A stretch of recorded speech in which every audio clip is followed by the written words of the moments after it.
ఇప్పుడే గౌరవ ప్రధానమంత్రి గారు మనందరికీ ఒక సందేశం ఇచ్చారు. ఆంధ్రప్రదేశ్ అభివృద్ధికి భరోసా ఇచ్చారు. ఇది చూసిన తర్వాత రాబోయే రోజుల్లో మనకన్నీ మంచి శకునాలే, వైసీపీకి అన్ని పీడ శకునాలే. వేదిక పైనున్న పార్లమెంటు అభ్యర్థులు, శాసనసభ అభ్యర్థులు, 3 రాజకీయ పార్టీలకు చెందిన అభ్యర్థులు మన మీటింగ్ చూస్తూ ఉంటే కళకళలాడుతూ ఉంది, వెలిగిపోతా ఉంది. మీ ఆనందానికి హద్దులే లేకుండా ఉన్నాయి. చాలా మందికి ఒక ఆలోచన ఉంది, 3 పార్టీలు ఎందుకు కలిశాయని. దానికి సమాధానం నిన్న అమిత్ షా గారు చెప్పారు. ఈరోజు నరేంద్ర మోడీ గారు చాలా స్పష్టంగా చెప్పారు. మొదటి నుంచి మీరు ఆలోచిస్తే పవర్ స్టార్ పవన్ కళ్యాణ్ గారు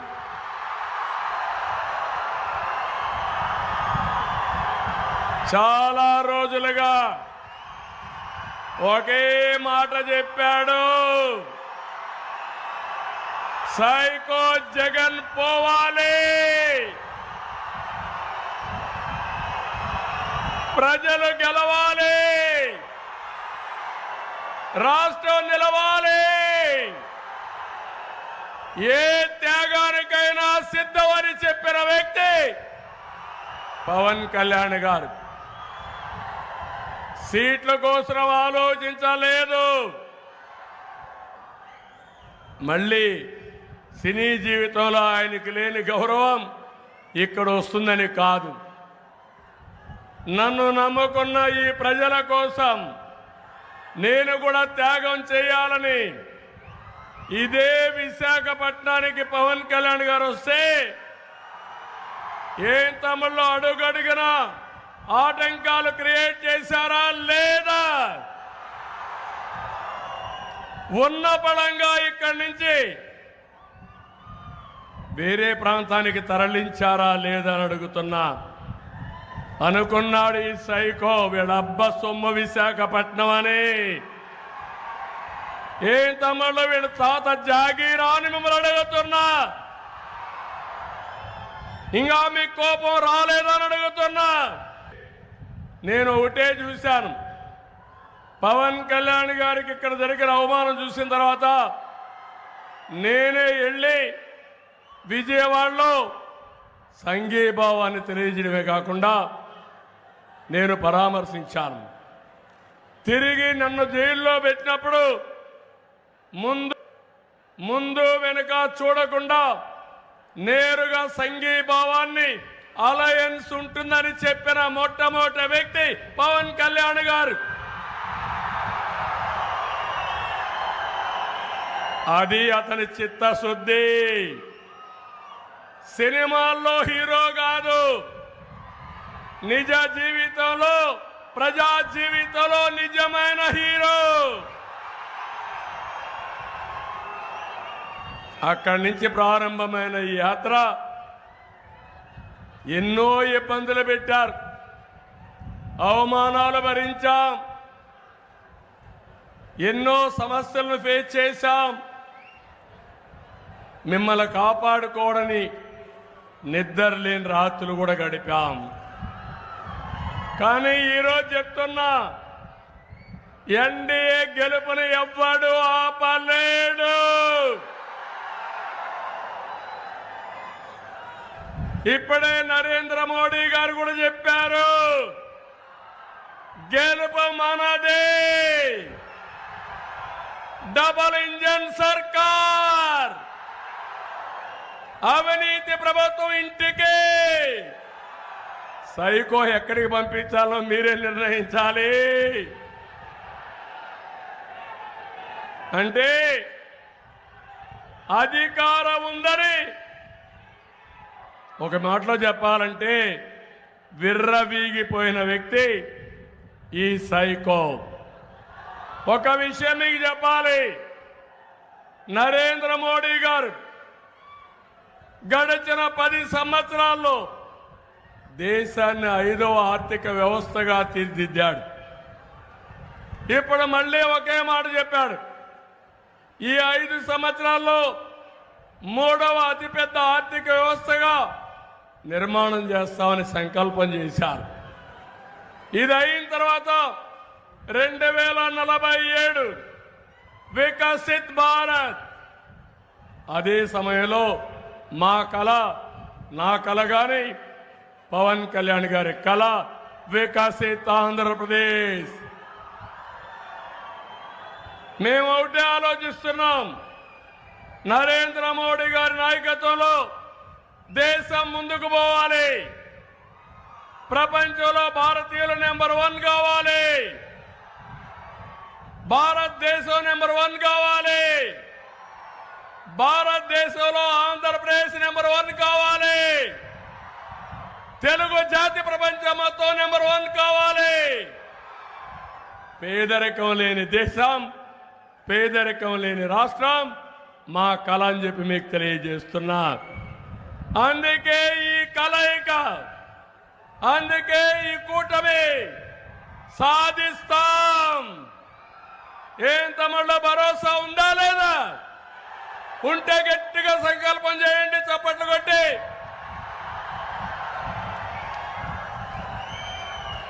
ఇప్పుడు మనకు మోడీ గ్యారంటీ ఉంది, మన సూపర్ 6 ఉంది. అదే మాదిరిగా మొన్ననే నేను పవన్ కళ్యాణ్ గారు ఇద్దరం కలిసి ఎన్నికల మేనిఫెస్టో రిలీజ్ చేశాం. మన ఎన్నికల మేనిఫెస్టో వస్తానే సైకో మేనిఫెస్టో వెలవెలబోయింది. మన మేనిఫెస్టోకు ఆదరణ పెరిగింది. 25 పార్లమెంట్లో మనమే గెలుస్తున్నాం, 160 అసెంబ్లీ సీట్లు మనమే గెలుస్తున్నాం. ఏ తమ్ముళ్ళు గెలవాలన్నా లేదా? సైకోని ఇంటికి పంపించాలన్నా లేదా? పంపించడానికి సిద్ధమవునా కాదా? అదే సమయంలో నేను అడుగుతున్నా, ఈయన నాటకాల్ని ఎన్ని నాటకాలు వేశాడు తమ్ముళ్ళు. ఎన్నికల ముందు 2019లో ఊరు తిరిగాడు. నేను ఆ రోజు అనుకోనుంటే కాలు బయట పెట్టేవాడా అని అడుగుతున్నా మిమ్మల్ని. పాదయాత్ర చేశాడు, తల నిమిరాడు, బుగ్గలు నిమిరాడు, ముద్దులు పెట్టాడు. అధికారంలోకి వచ్చిన తర్వాత బాధుడే బాధుడు, గుద్దుడే గుద్దుడు. అందరూ అలసిపోయారు. శుక్రవారం అయితే ప్రొక్లైన్ వస్తుంది. ఎవడిల్లు కూలగొడతాడో ఎవరికీ తెలియదు. శుక్రవారం అయితే ఈ పోలీసులు గోడ దూకొస్తారు. ఏమి అరాచకం అడుగుతున్నా నేను మిమ్మల్ని అందరినీ. అందుకే నిన్న అమిత్ షా అన్నారు, మా కలయిక గూండాగిరిని అణిచివేయడానికి, మా కలయిక అమరావతి నిర్మాణం చేయడానికి, మా కలయిక పోలవరం పూర్తి చేసి ఉత్తరాంధ్ర సుజల స్రవంతి పూర్తి చేసి ప్రతి ఎకరాకు నీళ్లు ఇవ్వడానికి, మా కలయిక అవినీతి ప్రభుత్వాన్ని అంతం చేయడానికి, తెలుగు భాషను కాపాడడానికి, దేవాలయాలు కాపాడడానికి, అందరికీ న్యాయం చేయడానికి మా కలయికని చాలా స్పష్టంగా చెప్పారు. నేను అడుగుతున్నా, ఈరోజు రాష్ట్ర ప్రజలందరినీ, నేను కూడా చాలా ఏళ్ళు రాజకీయాల్లో ఉన్నా, ఎన్నో విజయాలు కూడా సాధించుకున్నాం. ఈరోజు ఒక్క విశాఖపట్నం ఈ ముఖ్యమంత్రి మాట్లాడుతున్నాడు, కొత్తగా ఒక టైటిల్ యాక్ట్ తీసుకొచ్చాడు. నేను అడిగా ఈ సైకోని, భూమి నువ్వు ఇచ్చావా? పట్టాదారు పాస పుస్తకం పైన ఫోటో ఎవరిది తమ్ముళ్ళు అని మిమ్మల్ని అడుగుతున్నా. జగనన్న భూ హక్కంట. వీళ్ళ నేను అడుగుతున్నా ఒకే మాట, నీ తల్లి మొగుడిచ్చాడా? మీ అమ్మమ్మ మొగుడిచ్చాడా? మీ నాన్నమ్మ మొగుడిచ్చాడా? మీ జేజే తాత ఇచ్చాడా? ఎవడిచ్చాడు? మా తాతలు ఇచ్చారు, మీ తాతలు ఇచ్చారు, అవునా కాదా? మీ నాన్న ఇచ్చాడు ఈ ఆస్తి, అవునా కాదా? ఎవరి ఫోటో ఉండాలి? నా భూమి పైన 14 ఏళ్ళు ముఖ్యమంత్రి చేసిన నేను నా భూమి పైన సైకో ఫోటో పెట్టుకోవాలా? ఏం తమ్ముళ్ళు, అర్థమైందా మీకు? రోషం రావడంలో ఇంకా రోషం వస్తే నిన్న చూశాను, ఎంప్లాయీస్ని చూస్తే కడుపు నిండిపోయింది నాకు. నిన్న పోస్టల్ బ్యాలెట్లు వచ్చాయి, ఈ రోజు కూడా పోస్టల్ బ్యాలెట్లు వచ్చాయి. అవినీతి డబ్బులు పంచడానికి వైఎస్ఆర్ కాంగ్రెస్ వాళ్ళు వెళ్తే చీకొట్టి వాళ్ళు ఇచ్చిన డబ్బులు తీసుకోకుండా ఒంగోలు అయితే మన క్యాంపు దగ్గరకు వచ్చి ఈ దుర్మార్గులు 5,000 ఇస్తున్నారు, మేము చీకొట్టాం, నేను 10,000 ఇస్తున్నా, మీ పార్టీకి ఖర్చు పెట్టి గెలిపించామని ఒక మహిళ చెప్పిందంటే ఏం తమ్ముళ్ళు, అర్థమైందా సీను? ఉద్యోగస్తులందరూ మనకే ఓట్లేశారు, వేస్తున్నారు. గెలుపు మనదే. ఎన్ని వందల కోట్ల రూపాయలు ఖర్చు పెట్టినా సైకోని డబ్బులేం పనిచేది, అయిపోయింది. నీ సీన్ అయిపోయింది, నీ పరిస్థితి అయిపోయింది. అందుకే మేము హామీ ఇస్తున్నాం. ఈరోజు మోడీ గారు చెప్పినట్టు మళ్ళీ పోలవరాన్ని కడతాం, అభివృద్ధిని పట్టాలు ఎక్కిస్తాం. మీ అందరికి హామీ ఇస్తున్నా. ఈరోజు మోడీ గ్యారంటీస్ అన్ని మీరు తీసుకెళ్ళండి, ప్రజల్లోకి తీసుకెళ్ళండి. మన ఎన్నికల మేనిఫెస్టోని తీసుకెళ్ళండి. ఈ రెండు తీసుకెళ్తే ఈ 5-6 రోజుల్లో గెలుపు మనదేనని చెప్పి కూడా నేను మీకు తెలియజేస్తున్నా. ఈరోజు ఒకే విషయం మిమ్మల్ని కోరుతున్నాను. ఏదైతే ఈయన డ్రామాలన్నీ అయిపోయినాయి. 2014లో తండ్రి లేని బిడ్డని, మా తండ్రిని రిలయన్స్ అధినేత చంపేశాడని షాపుల మీద దాడి చేశాడు. ఎన్నికలైన తర్వాత ఆ రిలయన్స్ అధినేత చెప్పిన వారికే ఎంపీ ఇచ్చాడు. అది ఈయన రాజకీయ నీతి. 2019లో తమ్ముళ్ళు ఒకటి అడుగుతున్నా, ఊ కిల్డ్ బాబాయ్, ఊ కిల్డ్ బాబాయ్. అర్థమైందా మీకు? అర్థమైంది జైలు పైకి ఎత్తండి. అందరికి అర్థమైంది. జగ్గుబాయికి అర్థం కాలా? అందరూ జగ్గుబాయి చేతికి చెవులో చెప్పాలి. నువ్వే నీ బాబాయిని చంపించి నాటకాలు ఆడుతున్నావని అడగాలి. మీరు గాని అది చేయకపోతే మీ ఇంటికి వచ్చేది గొడ్డలే. సిద్ధమా తమ్ముళ్ళు? గొడ్డలకి తిరుగుబాటు చేస్తారా లేదా? ఆవేశం వస్తుందా లేదా? విశాఖపట్నం నేను మెచ్చిన నగరం, నేను నచ్చిన జిల్లా. ఈ జిల్లా అంటే నాకు అమితమైన ప్రేమ. దానికి ఒకటే కారణం, మంచి వాళ్ళు ఎక్కువ ఉండే జిల్లా, నగరం ఈ విశాఖపట్నం అని చెప్పి కూడా నేను మీకు తెలియజేస్తున్నా. నేను చూశాను విశాఖపట్నంలో ఉదూదు వచ్చింది. నేను అదే రోజు ఇక్కడికి వచ్చా. 10 రోజులు ఇక్కడే ఉన్నాం. మోడీ గారు నెక్స్ట్ డే వచ్చారు. ఆయన కూడా పూర్తిగా సంఘీభావాన్ని తెలియజేశారు, పూర్తిగా సహకరించారు. నేనైతే ఆ వారం రోజులు ఉన్నప్పుడు మీరు చూపించిన ఆదరణ నా జీవితంలో ఎప్పుడూ మర్చిపోలేను. నేను ఒకటే సంకల్పం చేశా, తిరిగి విశాఖపట్నాన్ని మీరందరూ కోలుకున్న తర్వాతనే వదిలిపెట్టి వెళ్ళాలని ఇక్కడే ఉండి వెళ్ళా. అది ఇప్పుడు కూడా జ్ఞాపకం. మొన్న ఎన్నికల్లో 4 ఎమ్మెల్యేలు తెలుగుదేశం పార్టీని గెలిపించారంటే అది మీ మంచితనం. మంచి చేస్తే మరిచిపోని ప్రజానీకం. నేను ఒక్క మాట చెప్పాను, ఆ సందర్భంలో ఇప్పుడు కూడా కూర్చుంది. దీపావళి వచ్చింది, చెట్లన్నీ పడిపోయినాయి, ఎండిపోయినాయి. ఎక్కడన్నా కానీ క్రాకర్స్ కాలిస్తే, టపాకాయలు కాలిస్తే యాక్సిడెంట్లు అవుతాయి, ఎక్కడికైనా ప్రమాదం వస్తుందని ఒక్క మాట అంటే ఒక్కరు కూడా క్రాకర్ కాల్చకుండా దీపావళి నిర్వహణ చేశారంటే అది మీ యొక్క క్రమశిక్షణ. అలాంటి విశాఖపట్నం ఈరోజు ఈ యొక్క వైఎస్ఆర్ కాంగ్రెస్ నాయకులకు దోపిడీగా తయారైందా లేదా? తమ్ముళ్ళు, భూముల మీద కన్నేశారా లేదా? అభివృద్ధి ఆగిపోయిందా లేదా? ఏమైనా ఒక్క పని చేశారా?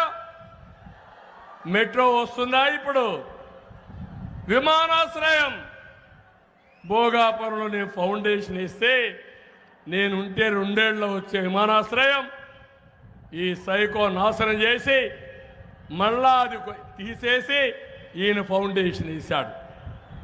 ఏంటి అరాజకం?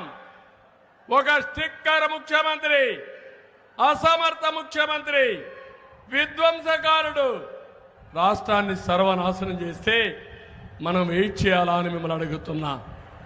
అందుకే ఈరోజు మనం ఇచ్చిన మేనిఫెస్టోని గుర్తుపెట్టుకోవాలి.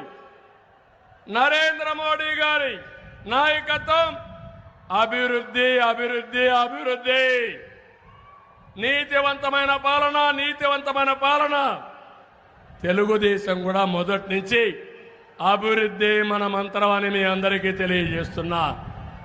దానికి నమూనా ఇప్పుడు ఒక హైదరాబాద్. ఈరోజు కూడా మోడీ గారు ఒకటి చెప్పారు, ప్రపంచం మొత్తం ఐటీ రంగంలో తెలుగు వారు దూసుకుపోతున్నారని చెప్పారు. అది మనకుండే గౌరవం, అది మనం వేసుకున్న ఫౌండేషన్. అందులో నేను నాంది పలికానని నాకు ఆనందంగా ఉందని చెప్పి కూడా నేను మీకు తెలియజేస్తున్నా. ఈరోజు మళ్ళీ సంపద సృష్టిస్తాం, ఆదాయాన్ని పెంచుతాం, పెంచిన ఆదాయం పేదవాళ్ళకి ఇస్తాం. అదే సమయంలో అభివృద్ధి కూడా బ్యాలెన్స్ చేసుకొని నిరంతరం ముందుకు తీసుకుపోయే బాధ్యత మనది. అందుకే మా ఆడబిడ్డలకు చెప్పాను, ప్రతి ఒక్క ఆడబిడ్డకి ఆడబిడ్డ నిధి నెలకు 1500, సంవత్సరానికి 18,000, 5 ఏళ్లలో 90,000 ఇచ్చే బాధ్యత మాది. 3 ఆడబిడ్డలుంటే 2,70,000 వస్తుంది. ఇంకో పక్క తల్లికి వందనం కింద ప్రతి బిడ్డకు 15,000, ఒకరుంటే 15,000, ఇద్దరుంటే 30,000, ముగ్గురుంటే 45,000, నలుగురుంటే 60,000 కూడా ఇస్తామని మీ అందరికీ హామీ ఇస్తున్నా. దీంతో అందరి పిల్లల్ని చదివిస్తాం. పిల్లలు మన ఆస్తి. పిల్లల్ని చదివించకుండా పోవడం నేరం. ఒకరికి ఇచ్చి ఒకరి ద్రోహం చేయడం అన్యాయం కూడా. మూడోది, ధరలు పెరిగాయి, నిత్యావసర వస్తువుల ధరలు పెరిగాయి. అందుకే హామీ ఇస్తున్నా, 3 గ్యాస్ సిలిండర్లు ఉచితంగా ఇవ్వడానికి కూటమి నిర్ణయం తీసుకున్నాం. 4వది, ఆర్టీసీ బస్సుల్లో ఉచిత ప్రయాణ సౌకర్యం. ఎక్కడన్నా ఉద్యోగస్తులు కానీ మహిళలు ఎక్కడికి పోవాలన్నా పోయి రావడానికి బేషరతుగా ఏర్పాటు చేస్తాం. ఈ 4గే కాదు, నరేంద్ర మోడీ గారు గ్యారంటీలో ఒక విషయం చెప్పారు. అది మహిళల్ని లక్షాధికారులు చేయడం, 3 లక్షల మంది మహిళల్ని లక్షాధికారులు చేస్తానని చెప్పారు. ఆ కార్యక్రమంలో కనీసం మనం అనుకుంటే మన కార్యక్రమం కూడా జోడిస్తే 30-40 లక్షల మందిని 5 సంవత్సరాల్లో లక్షాధికారులు చేసే అవకాశం ఉందని మీ అందరికీ హామీ ఇస్తున్నా. అదే మరిగా మోడీ గారి గ్యారంటీలు శాసనసభలో పార్లమెంట్లో 33% వస్తారు. ఇప్పుడు మగవాళ్ళు ఎక్కువ ఉన్నారు. రేపు రాబోయే రోజుల్లో వీళ్ళల్లో సగం మంది మా ఆడబిడ్డలే ఉంటారు. అది మా సంకల్పం అని మీ అందరికీ తెలియజేస్తున్నా. మహిళలు ఒకటి గుర్తుపెట్టుకోవాలి, అన్ని రంగాలలో మీరు రాణిస్తారు. నేను డాక్రా సంఘాలు పెట్టాను, బ్రహ్మాండంగా ముందుకు దూసుకుపోతున్నారు. పొదుపు ఉద్యమం నేర్పించాను, నాయకత్వ లక్షణాలు నేర్పించాం. ఈరోజు మీరు చేసే పనులు చూస్తే గర్వకారణంగా ఉంది. మీరు నేర్చుకున్నారు 10 రూపాయలు సంపాదించడం, మీ కుటుంబాన్ని నడిపించే శక్తికి వచ్చారు. ఇంకో పక్క 33% ఉద్యోగాల రిజర్వేషన్లు పెట్టాం, కాలేజ్ సీట్లు పెట్టాం. ఈరోజు ఆడబిడ్డలు బాగా చదువుకొని మంచి ఉద్యోగం వచ్చి రివర్స్ కట్నం ఇచ్చే పరిస్థితికి వచ్చారు. ఇది తెలుగుదేశం పార్టీ ఆడబిడ్డల్ని గౌరవించిన విధానం. ఇప్పుడు కూటమి నరేంద్ర మోడీ గారి నాయకత్వంలో కేంద్రంలో చేస్తారు. నేను పవన్ కళ్యాణ్ గారు బీజేపీ ఇక్కడ చేస్తామని మీకు హామీ ఇస్తున్నా. నేను అడుగుతున్నా మా యువతని, ఏ తమ్ముళ్ళు ఉద్యోగాలు కావాలన్నా లేదా? ఉద్యోగాలు కావాలంటే కూటమి రావాలి. విశాఖపట్నంలో ఉద్యోగాలు వచ్చాయా మీకు? డిఎస్సి పెట్టాడా మీకు? జాబ్ క్యాలెండర్ ఇచ్చాడా మీకు? అందుకే ఒకటి హామీ ఇస్తున్నా, కూటమి వచ్చిన వెంటనే మొదటి సంతకం మెగా డిఎస్సి పైన పెడతాం. జాబ్ క్యాలెండర్ ఇస్తాం, పెట్టుబడులు వస్తాయి. మోడీ గారిని చూస్తే పెట్టుబడులు వస్తాయి, ఇక్కడ నన్ను పవన్ కళ్యాణ్ చూస్తే పెట్టుబడులు వస్తాయని మీ అందరికీ హామీ ఇస్తున్నా. అది మా మీద ఉండే నమ్మకం. అదే సమయంలో నేను ఒకటి హామీ ఇస్తున్నా, తమ్ముళ్ళు 20 లక్షల ఉద్యోగాలు, సంవత్సరానికి 4 లక్షల ఉద్యోగాలు ఇచ్చే బాధ్యత మాది. ఉద్యోగం వచ్చే వరకు 3,000 రూపాయలు నిరుద్యోగ భృతి ఇస్తాం. యువతని కోరుతున్నాం, సైకిల్ ఎక్కండి. తెలుగుదేశం, బీజేపీ, జనసేన జెండాలు కట్టుకోండి. ఒక చేత్తో గ్లాసు పట్టుకోండి. ఎవడైనా అడ్డం వస్తే, దాడికి వస్తే గ్లాసుకు 10 రెక్కించండి. కమలం పువ్వుని సైకిల్ మీద పెట్టుకోండి. ఈ 3 ముందుకు తీసుకుపోతే తిరుగుండదు తమ్ముళ్ళు. ఈ 7 రోజులు మీరు ఆ పని చేయండి. 5 ఏళ్ళు మీ యొక్క భవిష్యత్తుని బంగారు భవిష్యత్తు చేసే బాధ్యత మాదని మా యువతకు హామీ ఇస్తున్నా. సిద్ధమా మీరు? నమ్మకమేనా మీ దగ్గర? గ్యారంటీ ఇస్తారా మీరు? రైతును రాజు చేస్తాం, 20,000 రూపాయలు ఆర్థిక సహాయం చేస్తాం. పంటలకు గిట్టుబాటు ధరలు వస్తాయి. డబల్ ఇంజన్ సర్కారు పనిచేసినప్పుడు, 2 ఎన్నికల మేనిఫెస్టోలు కలిసి పనిచేసినప్పుడు ప్రజల జీవితాలు మెరుగవుతాయి. అది కూడా చేస్తామని హామీ ఇస్తున్నా. బీసీల కోసం, ఉత్తరాంధ్ర అంటే గుర్తొచ్చేది బీసీలు. ఉత్తరాంధ్రకి ఎప్పుడు కూడా తెలుగుదేశం పార్టీకి కంచుకోట. ఇప్పుడు ఎక్కువగా అభిమానించేది మా పవన్ కళ్యాణ్ గారిని కూడా అభిమానిస్తున్నారు. ఇద్దరు కలిసాం, బీజేపీ కలిసింది, ముగ్గురు కలిసిన తర్వాత ఉత్తరాంధ్ర స్వీప్. అవునా కాదా?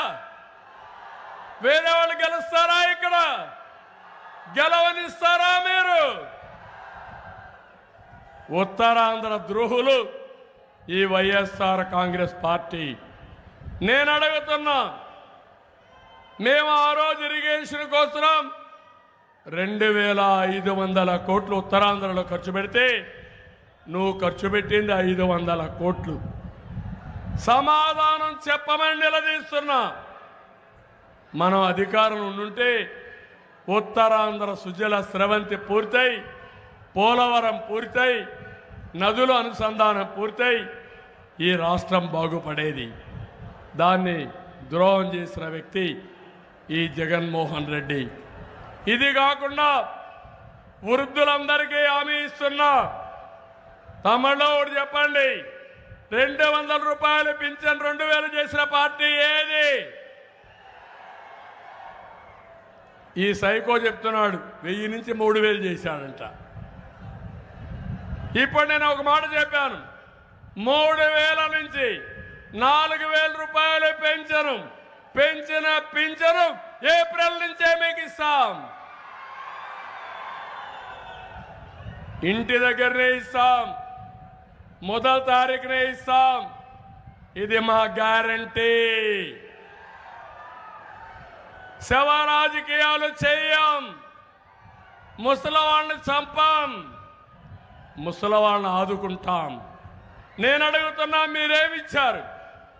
మీరిచ్చిన హామీ 2028కి ముష్టి 250 రూపాయలు వేస్తాడంట.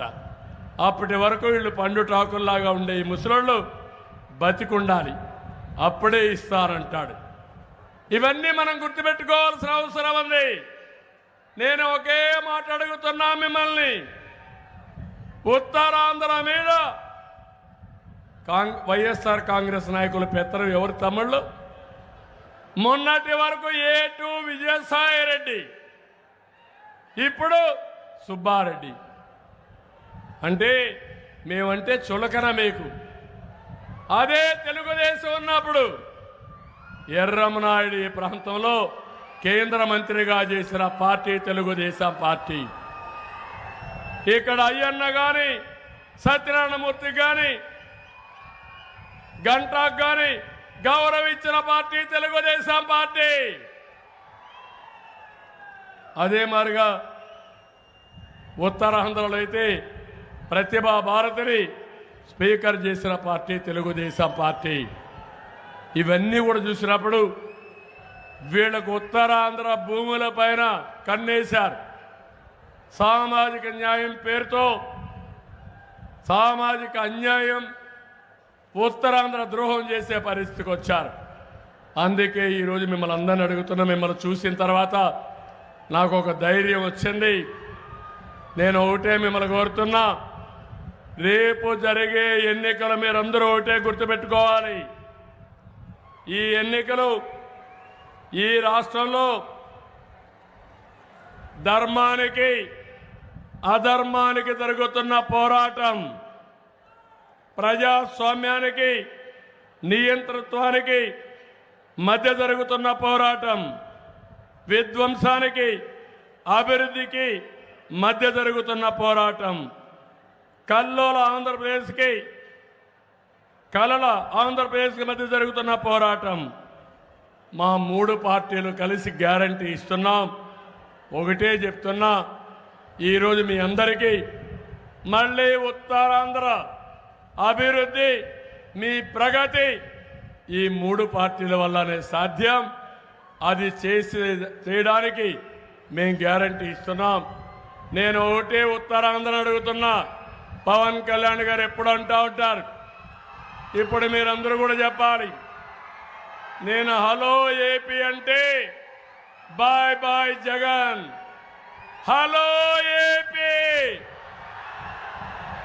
గట్టిగా, హలో ఏపీ, హలో